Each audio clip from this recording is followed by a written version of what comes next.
दोस्तों, सोचिए एक दुनिया जहां पर करेंसी छपती नहीं है बल्कि तोली जाती है। अगर कोई देश कहे कि मुझे तेल चाहिए या मुझे रोड्स या पोर्ट्स बनाने हैं या मुझे लोन लेना है तो उसे सोना तोल कर दिया जाए। Welcome to gold war 2025।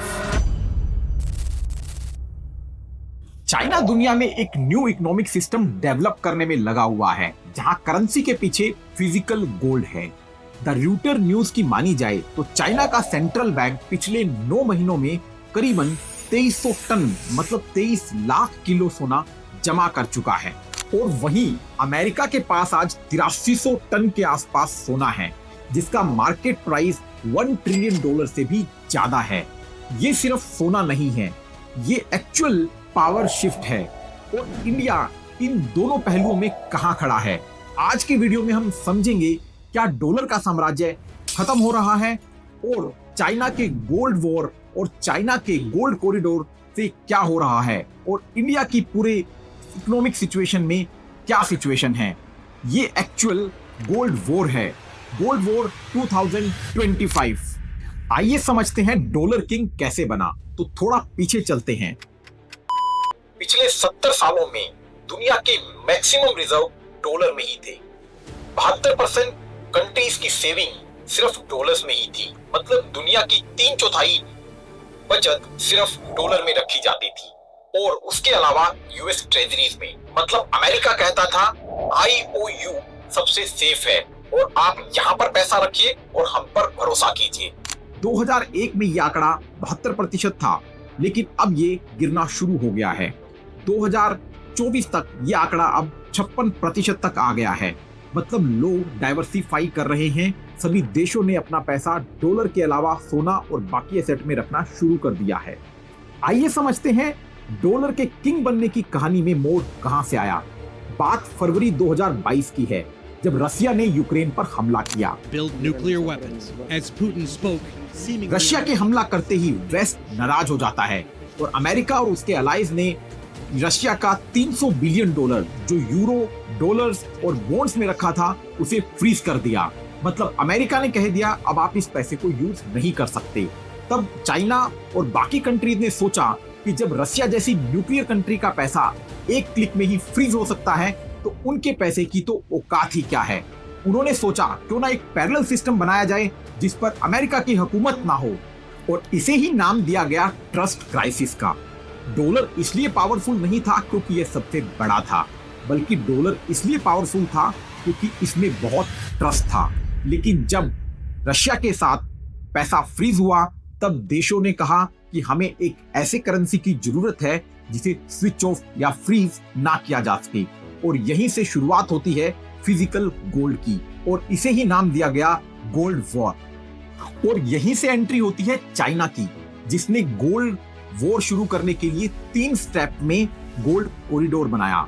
Step 1, aggressive buying.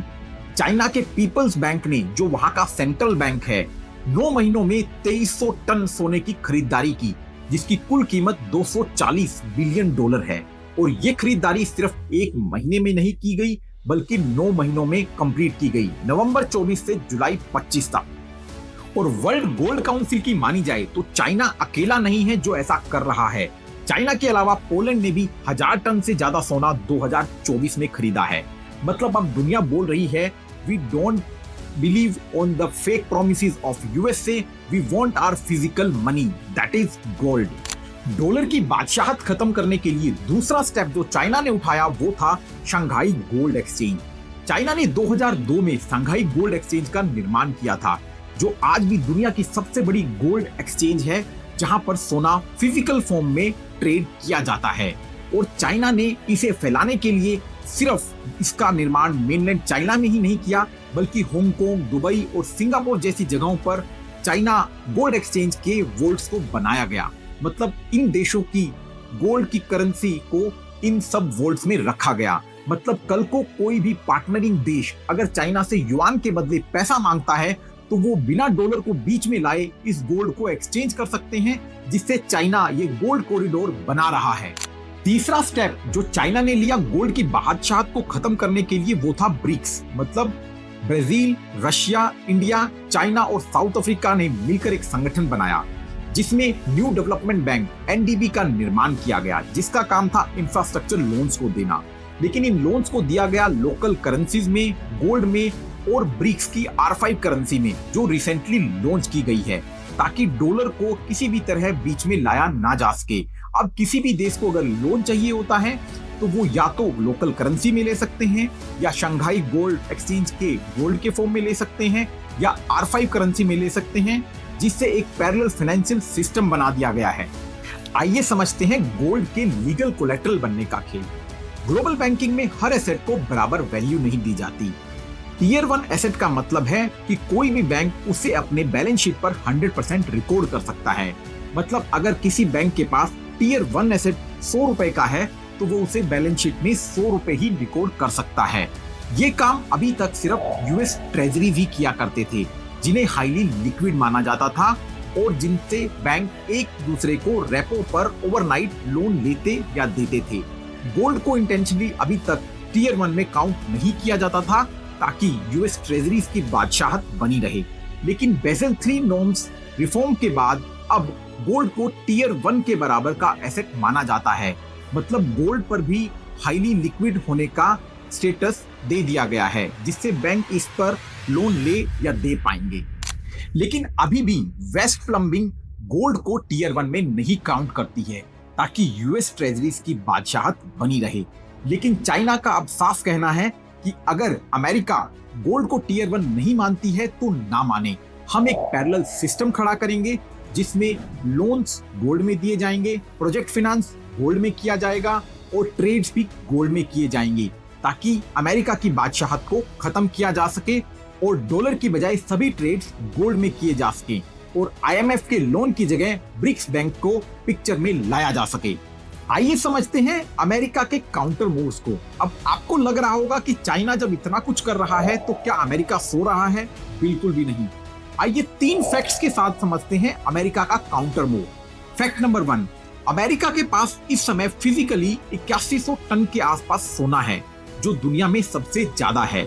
इसके बाद सिर्फ जर्मनी के पास 3300 टन सोना है। लेकिन अमेरिका अपने सोने को वापस से कंसोलिडेट कर रहा है। उसे लंदन जैसे वोल्ट में रखने की बजाय अपने देश में वापस मंगवा रहा है। अमेरिका के 8100 टन सोने का भाव आज ग्लोबल मार्केट में $1 ट्रिलियन से भी ज्यादा है, क्योंकि सोने का भाव सितंबर 25 में $3300 पर आउंस तक पहुंच गया है, जो 2022 के मुकाबले डबल हो चुका है। तो मतलब जिसके पास फिजिकल सोना ज्यादा प्रेजेंट है वही आज का दिन किंग है। दूसरा बड़ा फैक्ट है टेक्नोलॉजी, जहां यूएस कह रहा है कि उनका बड़ा हथियार है टेक्नोलॉजी। चाइना जहां अपनी करेंसी सोना बना रहा है, वहीं यूएसए का कहना है कि उनका डॉलर टेक्निकली साउंड है। मतलब डॉलर को डिजिटली और इंस्टेंटली सेटल करने वाले सिस्टम्स हैं, जैसे tokenized treasuries, regulated stable coin और यहां तक कि बिटकॉइन को भी कोलेटरल नैरेटिव के रूप में पुल करने का डिस्कशन चल रहा है। आइए समझते हैं इस पूरे प्रकरण में इंडिया की पोजीशंस क्या हैं। भारत का आरबीआई भी गोल्ड को जमा कर रहा है और सितंबर 25 तक भारत के पास 880 टन के आसपास सोना जमा हो चुका है, जिसकी टोटल वर्थ $100 बिलियन को पार कर चुकी है। भारत का टोटल फॉरेक्स रिजर्व का 15% आज गोल्ड है। मतलब इंडिया भी डॉलर को हेज कर रहा है और 1990 के बाद ये इंडिया का सबसे बड़ा गोल्ड रिजर्व है। लेकिन ये सोने के बढ़ते रिजर्व भारत के लिए सरदर्द बने हुए हैं, क्योंकि भारत के लोग बहुत सोना और चांदी खरीद रहे हैं, जिससे भारत में सोने की कीमतें 1,27,000 रुपए पर 10 ग्राम तक पहुंच गई हैं, जो कि भारतीय इंपोर्ट्स को बढ़ा रही हैं।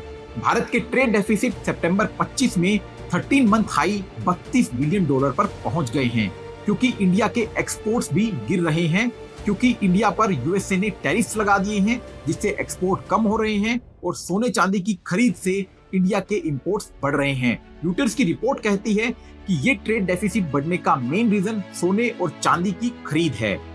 यहाँ पर अब 2 साइड्स बनती हैं और मुद्दा ये है भारत को किस तरफ जाना चाहिए। साइड ए, जहाँ पर भारत को चाइना की तरफ रहना चाहिए, ब्रिक्स बैंक से लोन लेना चाहिए, लोकल करेंसी में डील करना चाहिए और सोने को प्लेज करना चाहिए, क्योंकि भारत को चाइना और बाकी डेवलपिंग कंट्रीज की भी जरूरत है। साइड बी, जहां पर भारत को अमेरिका की तरफ रहना चाहिए और डॉलर में सभी डीलिंग्स करनी चाहिए, क्योंकि भारत को अमेरिका से डिफेंस, सेमीकंडक्टर और ऑयल जैसी आइटम्स की रिक्वायरमेंट है। तो बात अब ये नहीं है कि भारत किस तरफ रहेगा, बात ये है कि भारत इस गोल्ड वॉर में अपने आप को बैलेंस कैसे करेगा ताकि चाइना और अमेरिका दोनों के साथ अच्छे रिलेशन बना के रहा जा सके। तो यहाँ पर आज 3 बड़े सवाल हैं कि गोल्ड इतना क्यों भाग रहा है। जब चाइना के सेंट्रल बैंक्स ने गोल्ड को इतना खरीदना शुरू कर दिया है और पोलैंड जैसी कंट्रीज भी उनके साथ गोल्ड खरीद रही हैं, तो गोल्ड के प्राइसेस बहुत भाग रहे हैं। सवाल नंबर 2, डॉलर इतना डरा हुआ क्यों है। पहली बार हुआ है कि कोई एक पैरेलल सिस्टम डॉलर के अगेंस्ट आकर खड़ा हो गया है, जिससे डॉलर के प्राइसेस गिरने के आसार हैं। सवाल नंबर 3, भारत को इस पूरे प्रकरण में अपना क्या रुख बनाना चाहिए।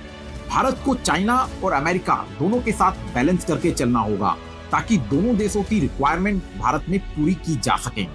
तो दोस्तों, आपकी क्या राय है इस पूरे गोल्ड वॉर पर, हमें अपने कमेंट्स में जरूर बताइएगा। और ऐसी ही और इन्फॉर्मेशन के लिए सब्सक्राइब करें हमारे channel icons of the earth को। धन्यवाद।